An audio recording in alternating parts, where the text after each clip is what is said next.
Max Steel's been here since 1953. We buy and sell scrap metal, and we sell new steel for residential and commercial use. My relationship with Anthony goes back 20 years ago or more. At first, we started coming up to Max Steel in the early 90s. I found a myriad of objects here that I could find nowhere else. It was a welcoming scrapyard to sculptors. Once he established Salem Artworks, we ended up doing more and more business together and collaborating on student projects, and it just sort of escalated from there. It's been great because we're the first group that come in here for this residency program. And so we're helping Josh define what that means, its identity, its scope, but also its structures as well. But as an opportunity, it's been great. Unscripted, undefined, and limitless. There are very few scrapyards that you can actually visit and scavenge and pick up creative possibilities. But Max Steel is special, and it accommodates artists, it welcomes artists, it helps people find materials and the resources that they need to make their work.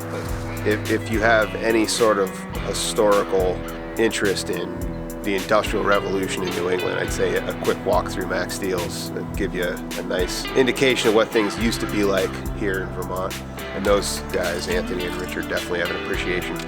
This is the artist in their natural habitat. This is a jungle full of interesting possibilities, particularly for artists who work in metal. It's like some post-apocalyptic sort of playground for me, and I'm a hunter-gatherer that likes to respond not only to the ideas in my mind, but also the materials that I find. Aside from the physical work and the conceptual mental juggling that you do, it's been absolutely exhausting. We've worked really hard, we've got absolutely filthy, and we've made a lot of work. I'm actually rather surprised at how much we've done. A veritable plethora of sculpture. And I got 2 paintings as well. The work that I'm making also has to do with the current geopolitical atmosphere that we're living in, and I can't seem to help it, but I keep talking about it. From the idea of dichotomies in the world, freneticism, the fragility of the earth, and how that's becoming more and more tenuous. I came with really one major concept. For years I've had an obsession with the Greek myth of the Trojan horse. I'd done some drawings of a Trojan horse that looked like a giant sort of kid's toy on wheels, but the head looked like a sort of lady's purse, and the mouth had lips and teeth.